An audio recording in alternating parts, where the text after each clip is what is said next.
जय श्री राम, जय श्री शनि भगवान।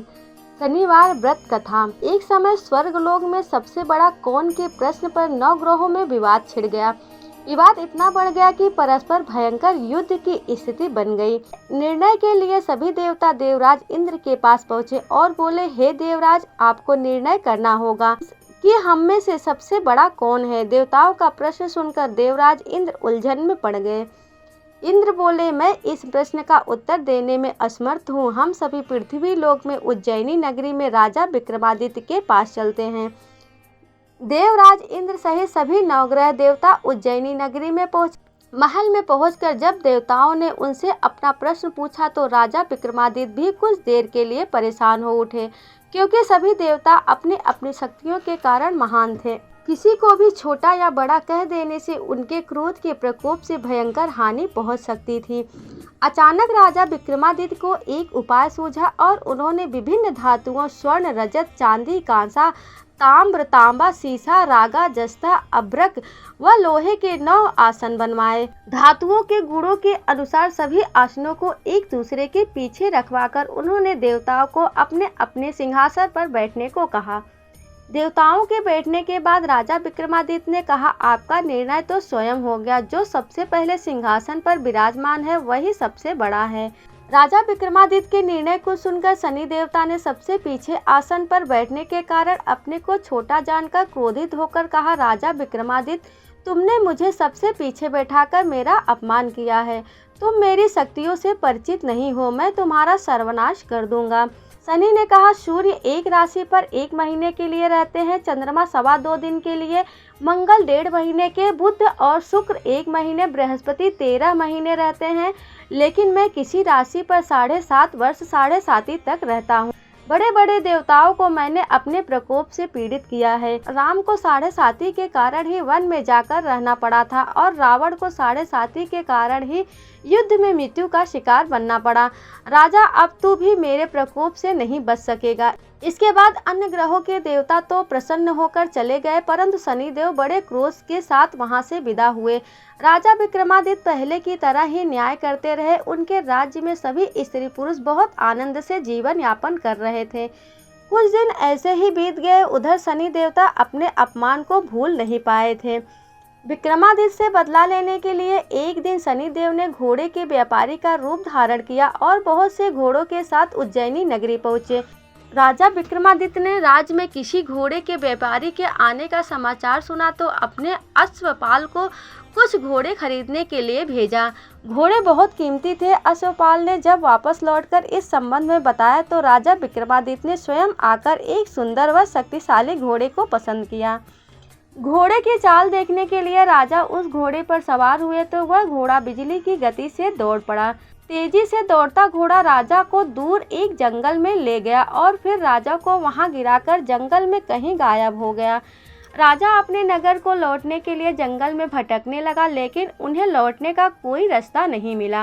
राजा को भूख प्यास लग गई। बहुत घूमने पर उसे एक चरवाहा मिला। राजा ने उससे पानी मांगा। पानी पीकर राजा ने उस चरवाहे को अपनी अंगूठी दे दी। फिर उससे रास्ता पूछकर वह जंगल से निकलकर पास के नगर में पहुंचा। राजा ने एक सेठ की दुकान पर बैठकर कुछ देर आराम किया। उस सेठ ने राजा से बातचीत की तो राजा ने उसे बताया कि मैं उज्जैनी नगरी से आया हूँ। राजा के कुछ देर दुकान पर बैठने से सेठ जी की बहुत बिक्री हुई। सेठ ने राजा को बहुत भाग्यवान समझा और खुश होकर उसे अपने घर पर भोजन के लिए ले गया।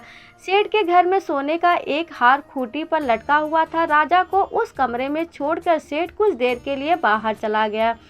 तभी एक आश्चर्यजनक घटना घटी। राजा के देखते देखते सोने के उस हार को खूंटी ने निगल लिया। सेठ ने कमरे में लौटकर हार को गायब देखा तो चोरी का संदेह राजा पर ही गया, क्योंकि उस कमरे में राजा ही अकेला बैठा था। सेठ ने अपने नौकरों से कहा कि इस परदेशी को रस्सियों से बांधकर नगर के राजा के पास ले चलो। राजा ने विक्रमादित्य से हार के बारे में पूछा तो उसने बताया कि उसके देखते ही देखते खूंटी ने हार को निगल लिया था। इस पर राजा ने क्रोधित होकर चोरी करने के अपराध में विक्रमादित्य के हाथ पांव काटने का आदेश दे दिया। राजा विक्रमादित्य के हाथ पांव काटकर उसे नगर की सड़क पर छोड़ दिया गया। कुछ दिन बाद एक तेली उसे उठाकर अपने घर ले गया और उसे अपने कोल्हू पर बैठा दिया। राजा आवाज देकर बैलों को हाँकता रहता। इस तरह तेली का बैल चलता रहा और राजा को भोजन मिलता रहा। शनि के प्रकोप की 7.5 पूरी होने पर वर्षा ऋतु प्रारंभ हुई। राजा विक्रमादित्य एक रात मेघ मल्हार गा रहा था कि तभी नगर के राजा की लड़की राजकुमारी मोहिनी रथ पर सवार उस तेली के घर के पास से गुजर रही थी। उसने मेघ मल्हार सुना तो उसे बहुत अच्छा लगा और दासी को भेजकर गाने वाले को बुला लाने को कहा। दासी ने लौटकर राजकुमारी को अपंग राजा के बारे में सब कुछ बता दिया। राजकुमारी उसके मेघ मल्हार से बहुत मोहित हुई, अतः उसने सब कुछ जानकर भी अपंग राजा से विवाह करने का निश्चय कर लिया। राजकुमारी ने अपने माता पिता से जब यह बात कही तो वे हैरान रह गए। रानी ने मोहिनी को समझाया, बेटी तेरे भाग्य में तो किसी राजा की रानी होना लिखा है, फिर तो उस अपंग से विवाह करके अपने पांव पर कुल्हाड़ी क्यों मार रही हो।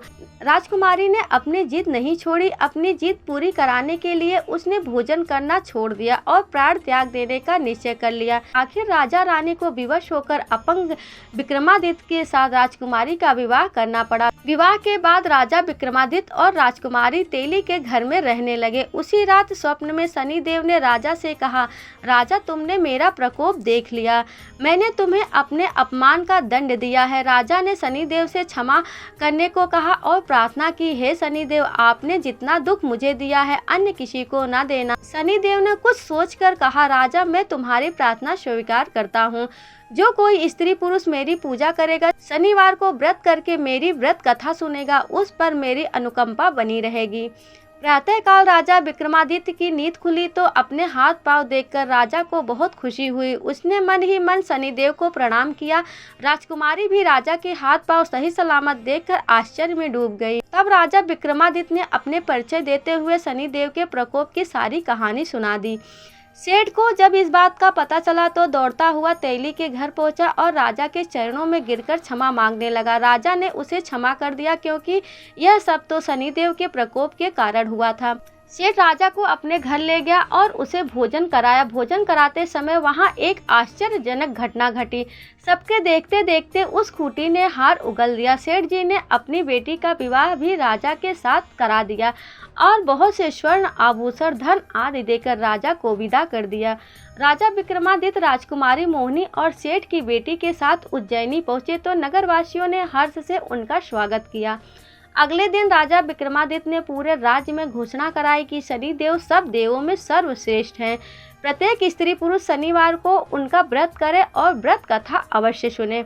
राजा विक्रमादित्य की घोषणा से शनिदेव बहुत प्रसन्न हुए। शनिवार का व्रत करने और व्रत कथा सुनने के कारण सभी लोगों की मनोकामनाएं शनिदेव की अनुकंपा से पूरी होने लगी। सभी लोग आनंद पूर्वक रहने लगे। बोलो शनि महाराज की जय। जैसे शनिदेव राजा विक्रमादित्य की मनोकामना पूर्ण की, वैसे शनि भगवान सबकी मनोकामना पूर्ण करे। बोलो शनि भगवान की जय।